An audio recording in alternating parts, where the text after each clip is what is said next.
Jesus was born in Bethlehem about 2,000 years ago. Christians believe that he was the Son of God and his mother, Mary, was a virgin. Joseph, his foster father, taught him carpentry, and he grew up in the small village of Nazareth. At the age of 12, Jesus astounded the teachers in the Jewish temple with his intelligence and knowledge of the Jewish scriptures. After his baptism by John the Baptist in Judea, Jesus began to preach in public. As a preacher, he drew large crowds who followed him constantly. He taught with an authority which contrasted sharply with other Jewish teachers.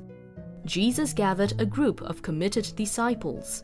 They acted as his spokesmen, going out on preaching journeys and healing missions of their own. Jesus was clearly well known as a healer from the beginning of his public activity. The Gospels record that he cured many types of illnesses and deformities, usually by a simple word or touch, and sometimes by words alone. Jesus taught the people to love God and to love their neighbor. He also preached about service to the poor and needy, humility and forgiveness. Jesus was known for performing miracles, such as calming a storm with a command and feeding 5,000 people with 5 loaves of bread and 2 fish. When Jesus arrived in Jerusalem during the Passover festival, he was accorded a warm welcome by the people. They expected him to declare himself their national leader, but Jesus showed no signs of acting against the Roman authorities.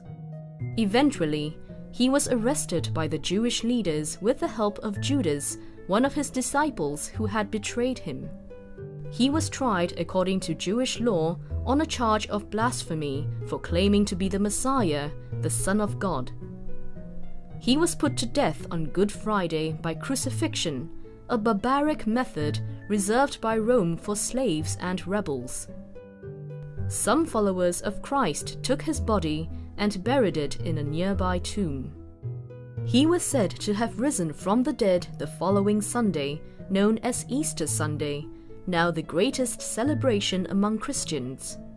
Jesus explained to his followers the meaning of his life and death. Then he entrusted the mission to them. Go and teach all nations. They were to proclaim to the world that Jesus had died on the cross so that their sins might be forgiven.